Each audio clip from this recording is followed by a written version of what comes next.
Hello students, आज के इस वीडियो में हम एक्सरसाइज 1.4 का क्वेश्चन नंबर 7 स्टार्ट करेंगे। यहाँ पर आपको क्या मेंशन किया गया है, यहाँ पर 4 सेट्स गिवन है सेट बिल्डर फॉर्म में और आपसे कुछ पार्ट्स में इंटरसेक्शन पूछा गया है पेयर वाइज सेट्स का। अब देखिए, सबसे पहले तो हमारे पास जो गिवन चीज़ है जो सेट बिल्डर फॉर्म में गिवन है उसको हम देखेंगे कि वो है क्या चीज़। उसके बाद हम क्वेश्चंस को करेंगे, पहले concept and then we will start with the parts.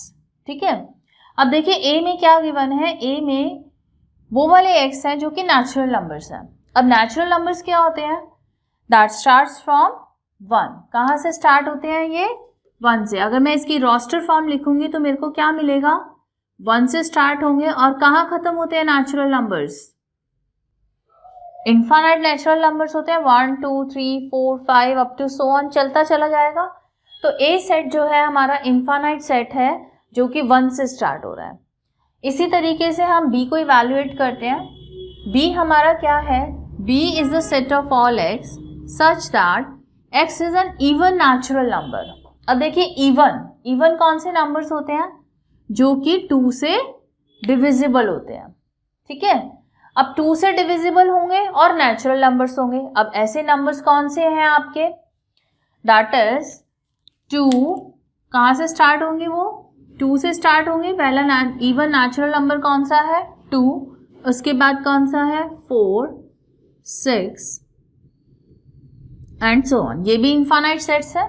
2 4 6 8 10 ऐसे चलता चला जाएगा। देन सी सेट पर आते हैं। सी कौन सा सेट है? इसमें हमें ऑड नेचुरल नंबर्स लिखने हैं। कौन से?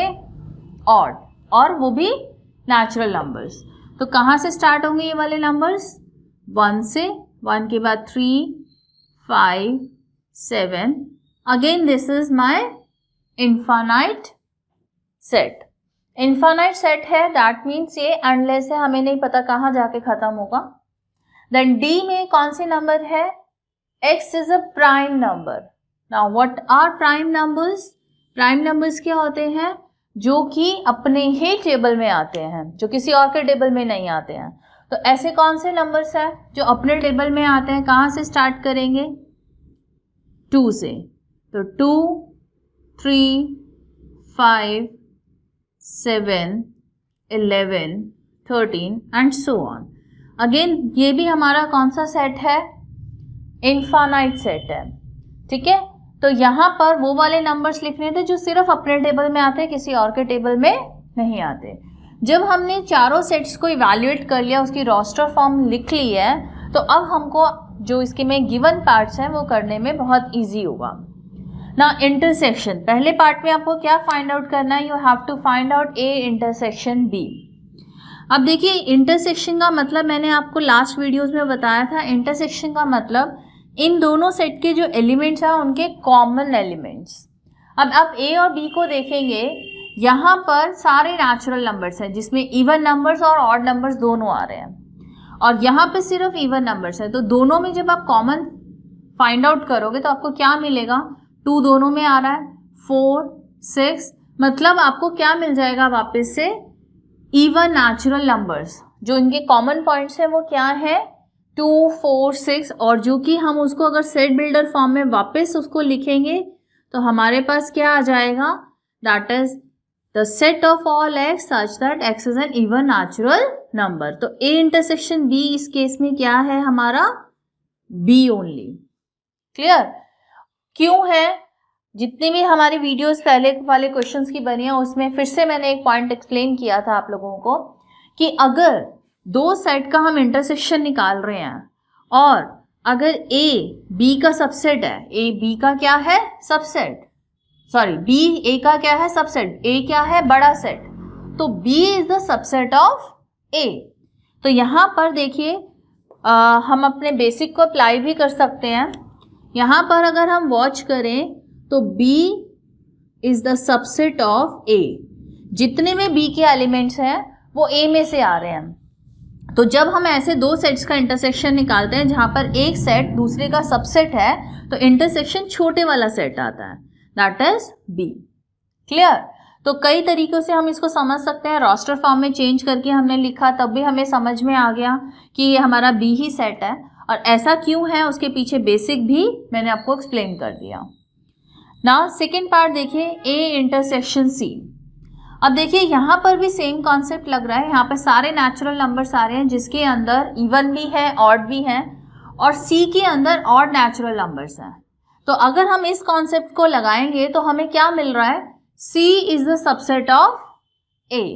क्या मिला हमें, C जो है A का सबसेट है, C is the subset of A।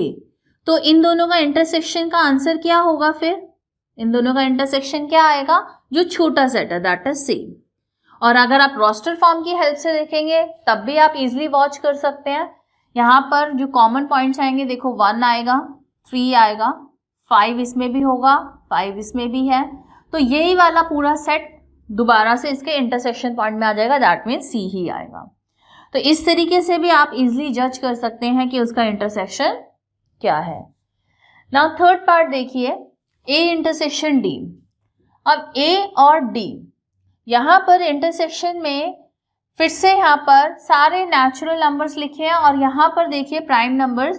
तो ये जो प्राइम नंबर्स आते हैं वो नेचुरल नंबर्स के अंदर से तो आते हैं। यहाँ पर जितने भी यहाँ पे नंबर्स लिखे हुए हैं वो सारे नेचुरल नंबर्स हैं। Again D is the subset of A। क्या आ रहा है इसमें हमारा, D is the subset of A।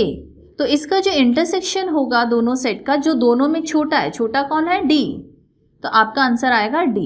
और रोस्टर फॉर्म में अगर आप इसको देखेंगे तो यहाँ पर इजीली फिर से वॉच कर सकते हैं क्या क्या कॉमन आ रहा है, 2 कॉमन आ रहा है, 3 कॉमन आएगा, 5 आएगा, 7 आएगा। तो D ही सेट वापस आपको इंटरसेक्शन में मिल जाएगा। Now the next part, fourth part, B intersection C। अब B इंटरसेक्शन C में देखेंगे क्या क्या कॉमन पॉइंट्स आ रहे हैं। अगर रोस्टर फॉर्म में देखें, इसमें 2 आ रहा है, इसमें नहीं आ रहा, इसमें 4 है, इसमें 4 नहीं है, इसमें 6 है, इसमें 6 नहीं है। ऐसे ही आपका कोई भी कॉमन पॉइंट इसमें आएगा नहीं, क्योंकि ये इवन है, ये ऑड है, तो इनमें दोनों में कोई कॉमन पॉइंट नहीं है, कोई भी एलिमेंट ऐसा नहीं है जो दोनों सेट में आ रहा है। तो what is the intersection of B intersection C क्या होगा, that is null set, that is equal to 5। कौन सा सेट है, एम्प्टी सेट। क्या बोलते हैं इसको, एम्प्टी सेट, नल सेट, कुछ भी बोल सकते हैं। फिर से यहाँ पर ब्रैकेट नहीं लगाएंगे आप लोग, कर्ली ब्रैकेट्स नहीं लगाते कभी भी। एम्प्टी के आसपास जो है वो कर्ली ब्रैकेट्स नहीं लगाते हैं, ये उसका सिंबल ही सिर्फ 5 होता है। एम्प्टी सेट का सिंबल क्या होता है, 5। नाउ फिफ्थ पार्ट, इसमें क्या है, B इंटरसेक्शन D। अब B और D में देखिए, यहाँ पर B में कौन से नंबर्स हैं, even numbers, 2, 4, 6 and so on. और यहाँ पर प्राइम नंबर्स हैं 2, 3, 5। आप लोगों को ये पता होना चाहिए कि जो प्राइम नंबर्स होते हैं उसमें सिर्फ एक ही इवन प्राइम नंबर होता है, और बाकी जितने भी आपके इनफाइनाइट जो प्राइम नंबर्स आएंगे वो सारे होते हैं ऑड। तो इसमें सारे इवन नंबर्स हैं, इसमें ऑड प्लस एक इवन नंबर है, तो आपका कॉमन पॉइंट क्या आ गया, कॉमन एलिमेंट क्या आ गया, दैट इज 2। तो B इंटरसेक्शन D आपका क्या आएगा, 2। ठीक है। नाउ सिक्स्थ पार्ट में आपके पास क्या गिवन है, C इंटरसेक्शन D। अब देखिए C और D में क्या कॉमन है। अब यहाँ पर सारे ऑड नंबर्स लिखे हैं, और यहाँ पर आपका इवन और सारे ऑड प्राइम नंबर्स हैं। तो आपके जो कॉमन पॉइंट्स आएंगे वो क्या आएंगे, 3 आएगा, 5 आएगा, 7 आएगा, 11 आएगा, 13 आएगा एंड सो ऑन। तो यहाँ पर आपके पास क्या आएगा, ऑड। अगर आपको इसको सेट बिल्डर फॉर्म में लिखेंगे तो आपके पास क्या होगा, C intersection D is the set of all x such that x is a prime, odd prime numbers. ठीक है, कौन से आएंगे, ऑड प्राइम नंबर्स, 2 को छोड़ देना है। इसीलिए या तो अगर आप इसको रोस्टर फॉर्म में लिखेंगे तो कैसे लिखेंगे, 3, 5, 7, 11, 13 एंड सो ऑन। तो यहाँ पर प्रॉपर्टी बताना ज़्यादा बेटर है, क्योंकि जो ऑड प्राइम नंबर्स है उसमें हमने टू, एक तो प्राइम नंबर्स है, टू को इंक्लूड नहीं किया, ना तो वो ऑड है ना सिर्फ प्राइम है, दोनों चीज़ें हैं। तो इसीलिए सेट बिल्डर फॉर्म में लिखना ज़्यादा बेटर है कि जब हमने सी इंटरसेक्शन डी को मेंशन करना है तो सेट बिल्डर फॉर्म में हमने उसकी प्रॉपर्टी को मेंशन कर दिया कि उसमें कौन से एलिमेंट्स आ रहे हैं, ऑड और प्राइम नंबर्स। तो आई होप कि ये वाला क्वेश्चन आपको अच्छे से समझ में आया होगा, जहाँ पर हम इंटरसेक्शन को डिस्कस कर रहे हैं। और अगर सेट बिल्डर फॉर्म में गिवन होता है तो पहले हम उसको रोस्टर फॉर्म में चेंज कर ईजिली इंटरसेक्शन को जज कर सकते हैं। Thank you.